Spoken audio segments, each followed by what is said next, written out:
Recent గా మనకి కాలిన్ సహస్ర ఈ సినిమా గురించి అన్న టోటల్ గా ప్రొడ్యూసర్స్ కి నష్టమా లాభమా అసలు టేబుల్ ప్రాఫిట్స్ కి వెళ్ళిందా లేదా అసలు ఎంటైర్ కలెక్షన్స్ అండ్ ఎవ్రీథింగ్ చెప్పండి అని చెప్పారు.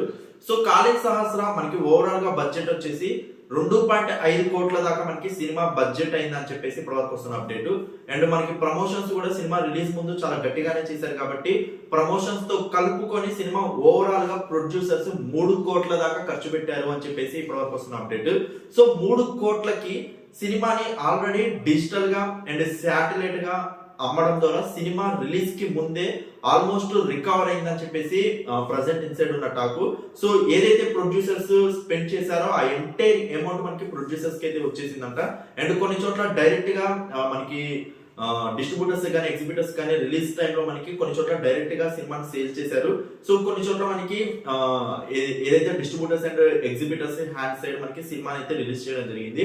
ఓవరాల్ గా సినిమా మనకి థియేటర్కల్ గా మనకి కలెక్ట్ చేయాల్సింది 1.75 కోట్లు అని చెప్పేసి 1.5 కోట్ల దాకా నియర్లీ మనకి సినిమా అనేది అమ్మడం జరిగింది. సో 1.75 కోట్ల దాకా మనకి మినిమం సినిమా కలెక్ట్ చేస్తే 1.75 కోట్ల షేర్ వాల్యూ కలెక్ట్ చేస్తే మనకి cinema definitely biggest block buster hit కింద మనం చెప్పుకోవచ్చు.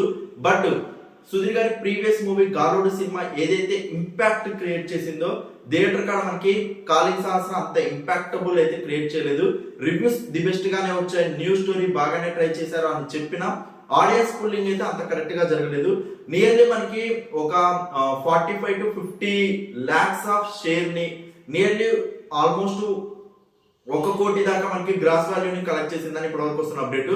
బట్ మనకి 1,75,00,000 షేర్ వాల్యూని కలెక్ట్ చేయాలి. సో నియర్లీ 1 కోటి దాకా 90 లక్షల నుంచి 1 కోటి దాకా మనకి థియేటర్కల్ రిలీజ్ పరంగా మనకి కొంచెం లాసే జరిగింది, కొంచెం కాదు బాగానే లాస్ జరిగిందని చెప్పొచ్చు. సో గాలోడు సినిమాకి సుధీర్ గారు ఏదైతే ఇంపాక్ట్ క్రియేట్ చేసి త్రిబుల్ బ్లాక్ బస్టర్ హిట్ అనేది మనకి థియేటర్కల్ కలెక్షన్ ద్వారా నిరూపించారో సో అదైతే కాలిన్ సహస్ర నుంచి అయితే మనకి ఆ ఇంపాక్ట్ అయితే క్రియేట్ చేయలేకపోయింది. సో అక్కడైతే మనకి లాస్ అని చెప్పొచ్చు. బట్ ప్రొడ్యూసర్స్ పరంగా అయితే ఆల్రెడీ మనకి ఓటీటీ రైట్స్ కానీ మనకి టీవీ డిజిటల్ రైట్స్ కానీ అన్ని మనకి శాటిలైట్ రైట్స్ పరంగా అయితే సినిమాని గట్టిగానే సేల్ చేసుకొని మనకి ఆల్రెడీ సినిమా రిలీజ్ కంటే ముందే ఒక ప్రాఫిట్ జోన్ లోకి వెళ్ళారని మాత్రం అయితే తెలుస్తుంది. సో బట్ కలెక్షన్స్ పరంగా సినిమా అనేది మనకి మేజర్ హిట్ గా నిలవాలి కాబట్టి అక్కడైతే సినిమా అయితే లాస్ అయింది. సినిమా బిగ్గెస్ట్ ఫెయిల్యూర్ అయితే చూసిందని చెప్పొచ్చు. బట్ సుధీర్ గారి upcoming movie GOAT God greatest of all time ఈ సినిమా డెఫినెట్లీ ఒక మార్క్ ఆఫ్ హిట్ అనేది సుధీర్ గారి కెరియర్ లో అయితే నిలవాలి.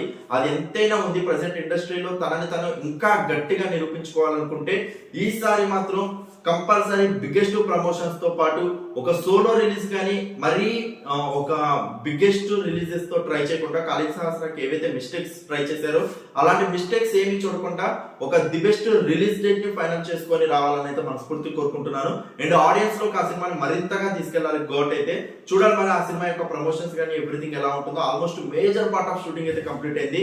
సో చూద్దాం. ఎంటైర్ కెరియర్ కి all the best. And me opinions అనేది కింద కామెంట్ సెక్షన్ లో మెన్షన్ చేయండి. ఎవరి కామెంట్ రెస్పాండ్ అవుతూనే ఉంటాను. Thank you so much for your support. Please don't forget to comments.